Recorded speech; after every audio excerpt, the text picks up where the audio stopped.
Hi friends, good morning. ഇന്ന് നമ്മളുള്ളത് നിലമ്പൂരാണ്. Nilambur Conolly eco tourism centre എന്ന് പറഞ്ഞിട്ടൊരു സ്ഥലമുണ്ട്. അത് നമ്മൾ പോണ വഴി തന്നെ എല്ലാവരും കണ്ടിട്ടുണ്ടാവും. പക്ഷെ ആരെങ്കിലും ഇറങ്ങി നോക്കിയിട്ടുണ്ടോ എന്ന് അറിയില്ല. അപ്പം നമ്മൾ വണ്ടൂർ മഞ്ചേരി എല്ലാം പോണ സമയത്ത് ബസ്സിൽ പോകുമ്പോൾ കാണാം ഈ സ്ഥലം.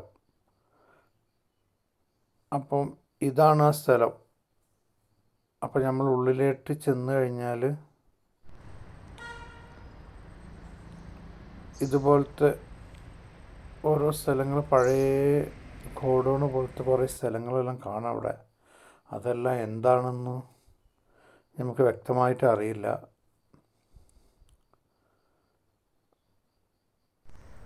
പണ്ടത്തെ കാലത്ത് തേക്ക് മരങ്ങൾ സൂക്ഷിച്ച സ്ഥലങ്ങളാണോ എന്നൊക്കെ പറയുന്നുണ്ട് ചിലവർ. ഇതെന്താണെന്നും നമുക്ക് വ്യക്തമായിട്ട് അറിയില്ല. അറിയുന്നുള്ള ആരെങ്കിലും ഉണ്ടെങ്കിൽ ഒന്ന് കമൻറ്റിൽ പറയണേ.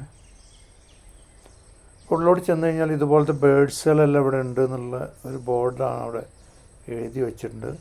ബേഡ്സുകൾ ഒച്ചയെല്ലാം കേൾക്കാം അവിടെ.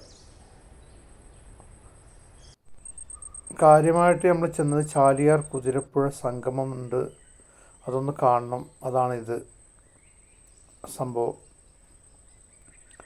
ചാലിയാർ പുഴ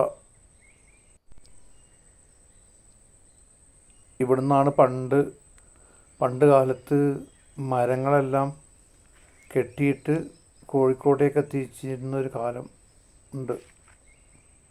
അതിൻ്റെ ഫോട്ടോസല്ലേ നമ്മൾ കണ്ടിട്ടുണ്ട്. ഇവിടെ ഇങ്ങനെ ഒന്ന് നോക്കാനേ പറ്റുള്ളൂ, താഴോട്ട് ഇറങ്ങാനൊന്നും പറ്റില്ല. ഇവിടെ നിന്ന് ഇങ്ങനെ നോക്കാം.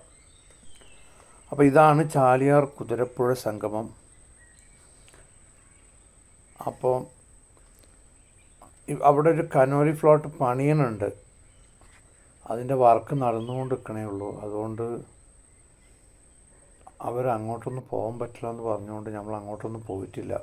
നമ്മൾ തിരിച്ച് അവിടെ നിന്ന് മുകളിലോട്ട് കയറി വന്നു.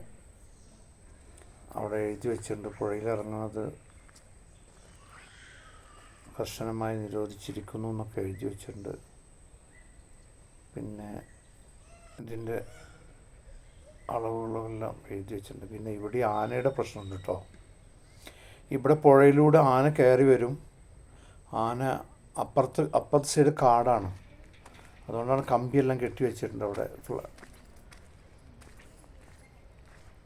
അപ്പോൾ നമ്മൾ തിരിച്ച് കയറി വന്ന സമയത്താണ് അവിടെയും ചെറുതായിട്ടെല്ലാം കുട്ടികൾക്ക് കളിക്കാനുള്ള സ്ഥലങ്ങളെല്ലാം ഉണ്ട്. പിന്നെ അവിടെയും മരങ്ങളുടെ ഇതിലെ പേരെല്ലാം എഴുതി വെച്ചിട്ടുണ്ട്. ചെറിയ ചെറിയ മരങ്ങളെല്ലാം നട്ട് പിടിപ്പിക്കുന്നുണ്ട് അവർ, ആയുർവേദിക്കിൻ്റെ.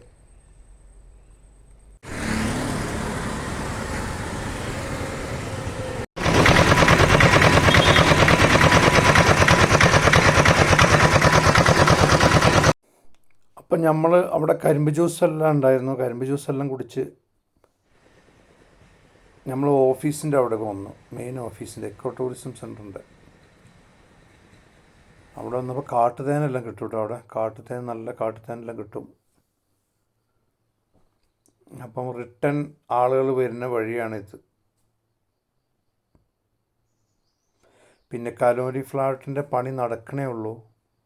അപ്പോൾ അത് കാരണമാണ് ആളുകളെല്ലാം വളരെ കുറവാണ് ഇപ്പോൾ അവിടെ.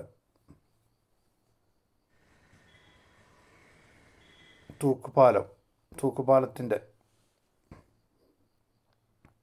പിന്നെ അവിടെ വന്നു കഴിഞ്ഞാൽ ഇതുപോലെ നല്ല ഡ്രസ്സുകളെല്ലാം തോരട്ടുണ്ടാവും. അത് വിൽക്കാനുള്ളതാണ്. പിന്നെ കുറച്ച് നമ്മൾ മുന്നോട്ട് അങ്ങോട്ട് ചെന്ന് കഴിഞ്ഞാൽ അവിടെ ഒരുപാട് മരങ്ങൾ, തേക്ക് മരങ്ങളുണ്ടാവും. അതെല്ലാം ലേലത്തിൽ വിൽക്കുന്നതാണെന്ന് പറയണത്. അപ്പോൾ അതും കാണാം. മരങ്ങൾ, ഒരുപാട് തടികളുണ്ടാവും, തേക്കിൻ തടികൾ. അപ്പോൾ ഇവിടെ വന്നു കഴിഞ്ഞാൽ ഇതുപോലത്തെ കാഴ്ചകളൊക്കെ കാണാം. അപ്പോൾ ഇന്നത്തെ വീഡിയോസ് ഇതൊക്കെ തന്നെയുള്ളൂ. നിലമ്പൂർ തേക്കും കാടുകളാണ് ഈ കാണുന്നത്. വടപ്പുറം പാലം കഴിഞ്ഞ ഉടനെ ഉള്ള ഒരു ടൂറിസ്റ്റ് ഏരിയയാണിത്. ഇവിടെ തൂക്കുംപാലത്തിൻ്റെ പണി നടക്കുന്നുണ്ട്. തൂക്കുംപാലത്തിൻ്റെ പണി നടന്നു കഴിഞ്ഞാൽ നല്ല ആളുകളുണ്ടാവും. അപ്പം വീഡിയോ ഇഷ്ടപ്പെട്ടാൽ എല്ലാവരും ഒന്ന് സപ്പോർട്ട് ചെയ്യൂ. ഒന്ന് ലൈക്ക് ചെയ്ത് തരുമോ, ഒന്ന് കമൻറ്റ് ചെയ്ത് തരുമോ, ഒന്ന് സബ്സ്ക്രൈബ് ചെയ്ത് തരുമോ. അപ്പോൾ ഞാൻ ഏതായാലും നാട്ടിലേക്ക് പോവുകയാണ്.